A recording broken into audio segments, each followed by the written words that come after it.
La muerte reciente de indígenas caucanos, atrapados entre los varios fuegos de un conflicto sin fin por el control de sus tierras ancestrales, que se renueva cada generación con nuevos agresores, recuerda y explica la protesta nunca acallada que resurge de tanto en tanto de las comunidades indígenas del Cauca, que tanto daño causa a toda la población que se ve afectada por ellas.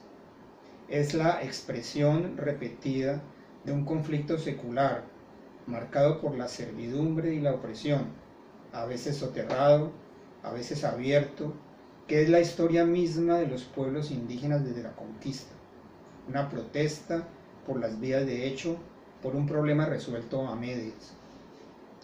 Siervos fueron los indígenas de las encomiendas otorgadas por los reyes de España, de los latifundios de la República, de los patrones semifeudales de la Colombia rural premoderna que todavía existe, de los narcotraficantes. Quintín Lame, Indio Páez, inició a principios del siglo XX una revuelta que fue acallada a sangre y fuego, pero plantó una idea que está anclada en el imaginario indígena desde entonces. Si los títulos de propiedad que reconoce la República están basados en las cédulas reales, entonces que sean esas mismas cédulas que reconocieron los resguardos indígenas la base para determinar cuáles son las tierras que les pertenecen. Una prueba diabólica sin fin, porque esos resguardos fueron en sus comienzos inmensos y las haciendas crecieron a sus expensas. Germán Colmenares, ilustre sociólogo, historiador, escribió un libro sobre los terratenientes, mineros y comerciantes de Cali en el siglo XVIII, donde plantea cómo los indígenas del Gran Cauca, encerrados en sus resguardos cada vez más reducidos, fueron una fuente de mano de obra barata para las explotaciones agrícolas que no podían pagarse el costo de los esclavos negros, usados principalmente en las minas y en labores domésticas como fuente de prestigio social. Tierras y esclavos improductivos generaban poder político mientras el trabajo se hacía a lomo de indio. Desde entonces, el desarrollo socioeconómico los ha ido dejando atrás, al margen, como a tantos otros campesinos.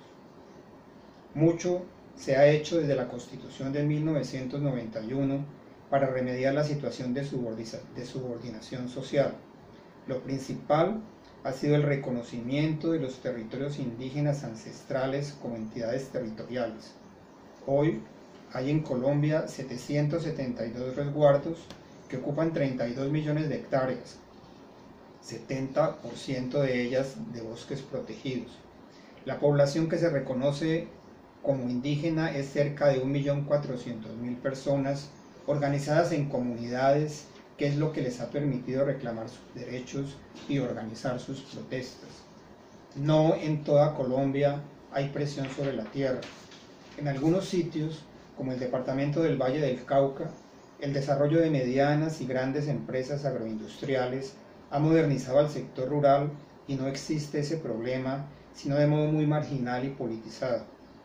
En otras sedes ancestrales de comunidades indígenas con frágiles economías agrarias, como el departamento del Cauca, existe una población indígena que invade y reclama tierras de propiedad privada, supuestamente parte de los antiguos resguardos.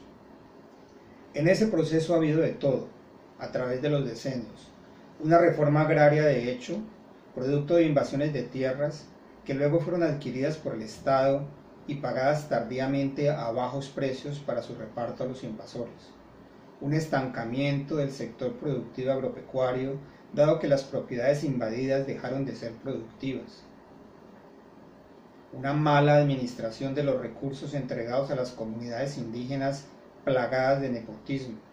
Un agotamiento de las tierras disponibles que presiona la frontera agroindustrial moderna.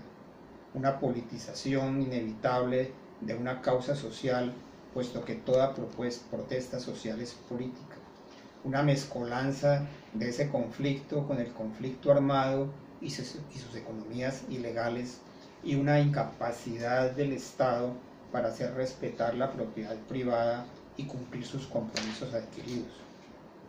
Quienes conocen el problema ven a los pueblos indígenas del Cauca entre los fuegos de la guerrilla y el narcotráfico que han terminado por ser la misma cosa, y los presionan para utilizar sus tierras en cultivos ilícitos y como vías protegidas para su tránsito, y la autoridad civil y militar, que es considerada invasora de la madre tierra, donde rigen leyes diferentes, sindicados de colaboracionistas por unos y otros, afectados por todas las miserias y desconfianzas de la especie humana, incluyendo las propias, débiles pero poderosos.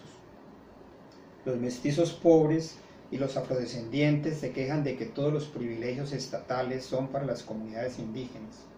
Estas consideran invasores a todo el mundo como si estuviéramos en tiempos de Huayna Capac. El Estado, avergonzado por su papel histórico, asume que debe pagar una enorme deuda social, pero no la paga. El narcotráfico hace de las suyas. Eso es lo que ha habido detrás de esa protesta que lleva años y ahora se incuba de nuevo, alimentada por los asesinatos de dirigentes indígenas, y que continuará tanto como duren las promesas incumplidas y la violencia, o sea, para siempre.